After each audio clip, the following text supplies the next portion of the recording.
का मौजू है, टॉपिक है वो इज्तिमाई दुआ और रूहानी बेदारी। आज हम इस बात को सीखेंगे कलाम खुदा में से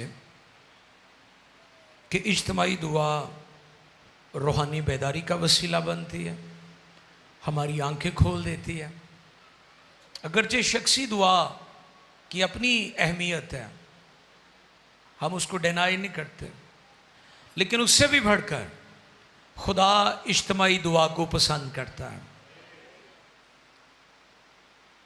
और जब हम इज्तिमाई तौर पर ग्रुप की सूरत में, कलीसिया की सूरत में, इज्तिमा की सूरत में दुआ करते हैं तो उससे खुदा सुपर नेचुरल और बड़े बड़े काम करता है।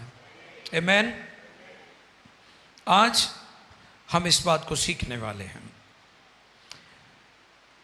मत्ती रसूल की मार्फत लिखा गया इंजीली बयान, यीशु मसीह की इंजील मत्ती रसूल की मार्फत 18वें बाब की 18वीं आयत मुकद्दसा से लेकर 20वीं आयत तक, वर्सेस 18 to 20।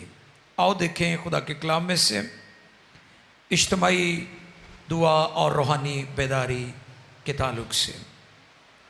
खुदा के कलाम मुकद्दस में यूं रकम है, मैं तुमसे सच कहता हूँ कि जो कुछ तुम जमीन पर बांधोगे, मैं तुमसे सच कहता हूँ कि जो कुछ तुम जमीन पर बांधोगे वो आसमान पर बंधेगा, वो आसमान पर बंधेगा, और जो कुछ तुम जमीन पर खोलोगे, और जो कुछ तुम जमीन पर खोलोगे वो आसमान पर खुलेगा, वो आसमान पर खुलेगा। फिर मैं तुमसे कहता हूँ, जी, फिर मैं तुमसे कहता हूँ कि अगर तुम में से दो शख्स जमीन पर किसी बात के लिए जिसे वो चाहते हो इत्तेफाक करें, क्या करें? इत्तेफाक करें तो वो मेरे बाप की तरफ से जो आसमान पर है उनके लिए हो जाएगी। क्योंकि जहाँ दो या तीन मेरे नाम पर इकट्ठे हैं वहाँ मैं उनके बीच में हूँ। मुकद्दस कलाम के पढ़े, सुने, समझे और कबूल किए जाने पर खुदा उनकी बरकत सब कहें आमीन। इज्तिमाई दुआ और रूहानी बेदारी आज का टॉपिक है। थियोलॉजियन कहते हैं, bend a Sinner salvation will come. जब कोई गुनहगार झुकता है तो निजात पाता है। जब कोई सिनर अपने आप को बेंड कर लेता है तो फिर सल्वेशन उसके लिए आ जाती है। तो जो कुछ चुका ही ना, को अपने गुनाह को मन्ने ही ना, तो उसे निजात कैसे मिलेगी? इसलिए bend a Sinner salvation will come. गुनहगार झुके तो निजात आती है। फिर थियोलॉजियन कहते हैं, bend a church revival will come. Bend a church और बिलीवर्स रिवाइवल विल कम। कि जब कलीसिया झुकेगी, ईमानदार झुकेंगे तो फिर रूहानी बेदारी आएगी। हालेलुया। ते जे झुकना ही नहीं ते बेदारी कित्थों आनी? ते बेदारी उन्हां कलीसियावां च जड़ियां झुकन वालियां कलीसियावां ने, जड़ियां दुआ रोजे च ठहरन वालियां कलीसियावां ने, उन्हां च बेदारी अज भी हैगी है और आ भी रही है। और वो बड़ी बड़ी बेदारी को एक्सपीरियंस करेंगे, ग्रेट रिवाइवल को एक्सपीरियंस करेंगे झुकने वाले लोग। दुनिया और उसके हालात सिर्फ हमारे खित्ते के हालात ऐसे नहीं है, बल्कि पूरी दुनिया इस वक्त अजीब किस्म की अबतरी, तज़ब्ज़ुब और परेशानी में मुब्तला है। ये बेचैनी जिसको आज आप देख रहे हैं, ये पूरी दुनिया में है। जंगो जदल, कॉन्फ्लिक्ट मुल्कों, कौमों के दरमियान अराउंड द वर्ल्ड आपको नजर आएगा, सिर्फ आपके खित्ते में नहीं है। क्यों? क्योंकि हमारे हालात मुखालफे मसीह की राह को तैयार कर रहे हैं। ये जो कुछ हो रहा है, आप सिर्फ इसे सियासी नुक्ता नजर से ना देखें, इसे रूहानी और बाइबली नुक्ता नजर से भी देखें कि यीशु मसीह के आने से पहले काल और बदी का शोर होगा, जोर होगा, कौम कौम पर चढ़ाई करेगी और सल्तनत सल्तनत पर चढ़ाई करेगी। बदी का बोलबाला होगा, यह पूरी दुनिया का प्रॉब्लम है। लेकिन चर्च को अपनी आंखें खोल कर रखने की जरूरत है और उसके लिए झुकने की जरूरत है, जो आज मेरा टॉपिक है। क्योंकि यीशु मसीह ने कहा मैं दुनिया का नूर हूं, और फिर उसने कहा तुम दुनिया का नूर हो, तुम दुनिया के नूर हो। You are the light of world. आप दुनिया का नूर है। दुनिया की आखिरी उम्मीद यीशु है, फिर उसके बाद कलीसिया है। दुनिया को जान लेने की जरूरत है, जो आने वाला है वो सिर्फ यीशु है, जिसका इंतजार अक़वाम आलम कर रही हैं। उम्मीद वही होता है जो आने वाला होता है, जिसने आना नहीं वो उम्मीद क्या है। तो दुनिया की आखिरी उम्मीद सिर्फ खुदा का बेटा यीशु है, क्योंकि वो आने वाला है। उसकी बाबत लिखा, जो था, जो है, जो आने वाला है, वो सिर्फ यीशु है। ना कि बाइबल कहती, पूरी दुनिया की किताबें ये कहती हैं कि वो आने वाला है। He is coming. और आपकी दुनिया के हालात जो हैं, मुखालफे मसीह, एंटी क्राइस्ट जो है, उसकी राह को हमवार कर रहे हैं। मैंने पहले भी बताया था कि जब यीशु मसीह पैदा हुए तब भी बहुत ज्यादा डेवलपमेंट्स हुई थी दुनिया में। सड़कें बनाई थी रोमन्स ने। हमारे मुल्क में भी आप देखें कितनी सड़कें बन रही हैं। सी पैक है, इस पर मैंने कलाम में से सिखाया था आपको कि ये सारी तरक्की, ये सारी डेवलपमेंट, ये शाहराएं, ये रोड्स, ये कारपेट रोड क्यों बन रहे हैं दुनिया में? ये मेरे यीशु मसीह की आमदसानी की तैयारी की तरफ है।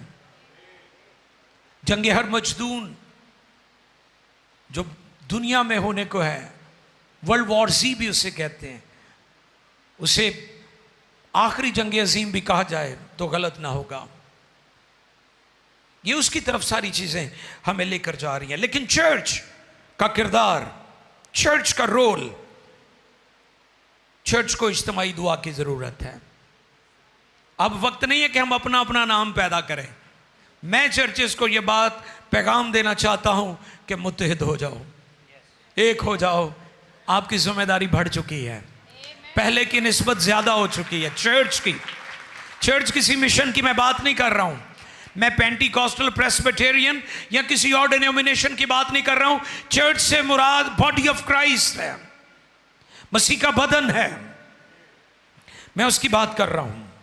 किसी तंजीम, किसी चर्च या खास डिनोमिनेशन की बात नहीं कर रहा हूं। दुनिया की आखिरी उम्मीद चर्च के पास है, क्योंकि चर्च के पास नूर है। तारीकी जितनी मर्जी ज्यादा हो जाए, तारीकी जितनी मर्जी गहरी हो, रोशनी की एक झलक सारी तारीकी को मिटा देती है। ये पावर है रोशनी में। और चर्च नूर है, चर्च रोशनी है, चर्च लाइट है। दुनिया को चर्च की जरूरत है, क्योंकि चर्च लाइट है। तुम दुनिया के नूर हो, चर्च लाइट है। 18वें बाब के शुरू में शागिर्दों की आपस में बहस होती है। ते बहस की करते ने, साढ़े चो वड्डा कौन है। ते आजकल भी यही रौला है, सारे ते चेयरमैन ने, दसो खादम कौन बनेगा। जिन्नू मर्जी चेक करो वही चेयरमैन है, सारे ही चेयरमैन ने। ये लड़ाई थी शागिर्दों में, आपस में बहस होती थी। ते आजकल भी यही बहस बहुत ही चल रही है कि साढ़े चो चेयरमैन कौन है। कई कहते होंगे पीटर है, पतरस है, कई कहते होंगे याकूब, चूंकि जो सेंट्रल चर्च था यरूशलेम का, उसका वो पास्टर था। कोई किसी और का नाम लेता होगा, कोई किसी और का नाम लेता होगा। यीशु मसीह ने एक बच्चे को पकड़ा, उन्हें कहा लो भाई सीख लो, गाली मुकाती। यीशु ने कहा जो कोई इस बच्चे की मानिंद बने तुम में वो बड़ा है। अच्छा बच्चा मासूम होता है, उन्हें कहते तेरा मासूम हो जाओ, चलाकियां झाड़ दो। कई तेज बड़े होंगे ने, कहते जी मैं बड़ी शै हाँ, अगले को धोखा देना मेरे तो बाएं हाथ का काम आ। उनके लिए मेरा मैसेज है, इस पर मैंने पहले भी बताया था कि आदम ते हवा एक फ्रूट खा के बागेदन चो निकल गए, तो फ्रूट चाट खाने वालों का की बनेगा? जेडे चाट खा रहे ने वो किधर जाएंगे, मैंने दसो। एक फ्रूट ना बाहर निकल गए। आपके लिए मेरा मैसेज है, चलाक ना बने, बच्चों की मानिंद मासूम बने। यीशु ने बच्चे को पकड़ा, इसे सीखो। बच्चा अपने माँ बाप पर डिपेंड करता है,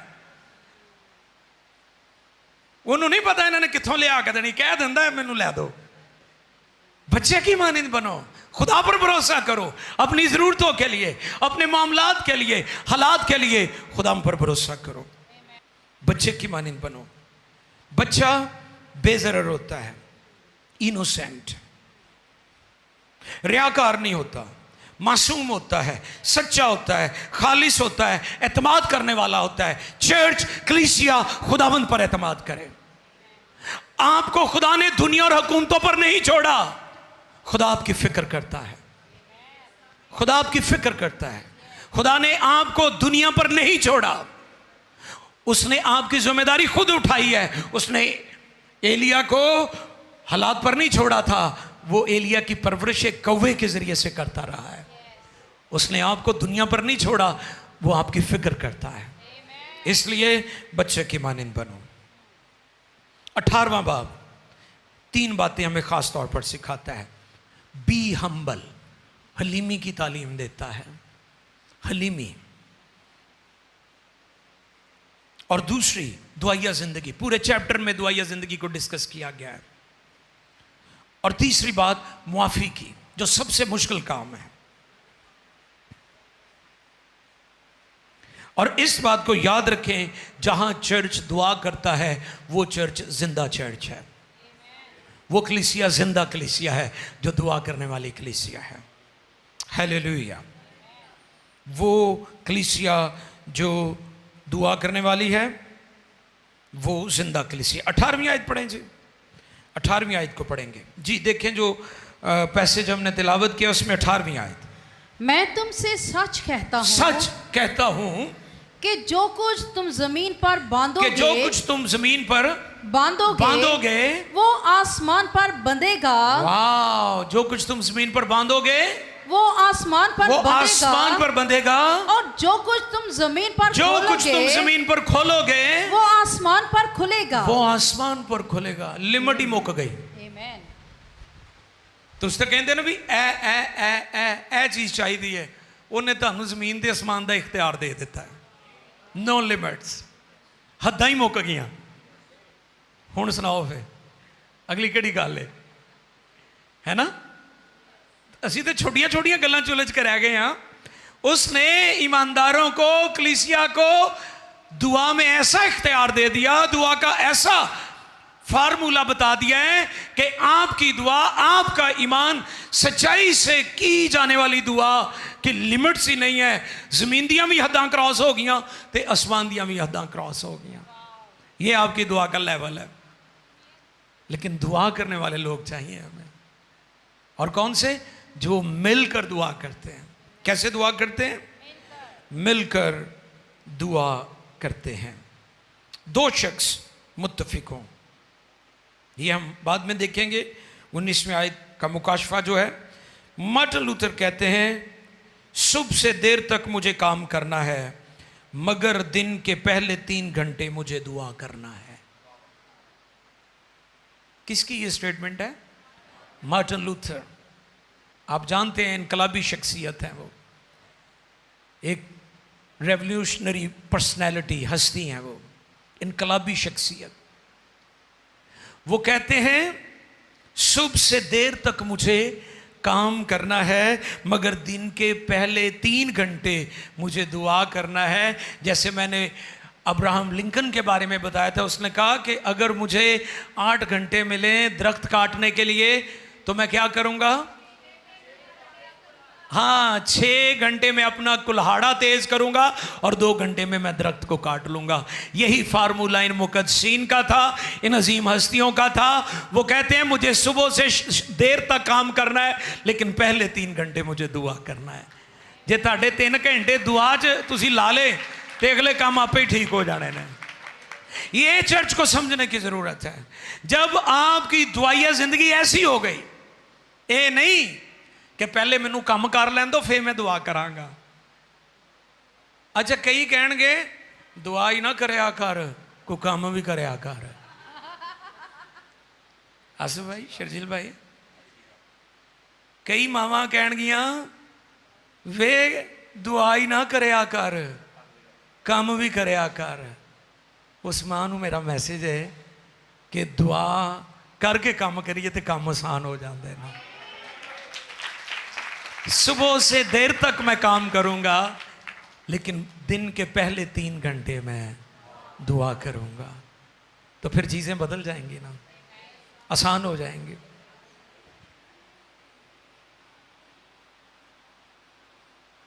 दुआ ही हमारा काम है। बोले मेरे साथ, नौकरी ना छाड़ दो इस गल की वजह तो, वो करते रहो, लेकिन दिन के पहले 3 घंटे दुआ दे रख लो। मुड़ के तुसी कहो, चूंकि आजकल मेरी हर स्टेटमेंट तो लोग सनद बना लेंगे। मैं अक्सर सुनता हूँ, कई चीज़ें मैं चलते चलते कह जाता हूँ तो लोग उसको भी लेके चला देते हैं। मैं कहना, ओ माय गॉडनेस, ये भी चल गई है गल। तो इसलिए आपके पहले 3 घंटे दुआ के होने चाहिए। कामयाबी का राज दुआया जिंदगी में हलीमी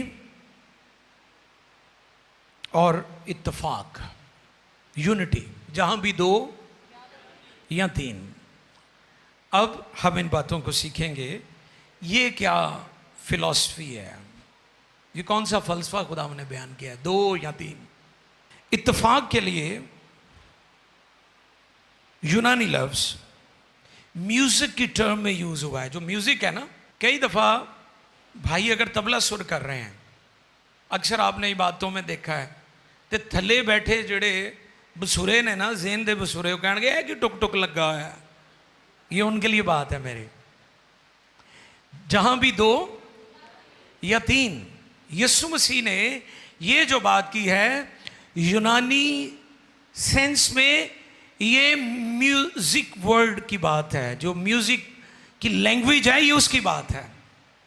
जहां 2 या 3, ये इस सेंस में बात की है कि जब तबले का और हारमोनियम का सुर मिल जाएगा, और फिर गाने वाले का भी सुर मिलना चाहिए, है इन अ वन कोड, कि वो एक, ये जो अकॉर्डियन है ना, अकॉर्डियन यानी एक सुर हो जाना, एक कॉर्ड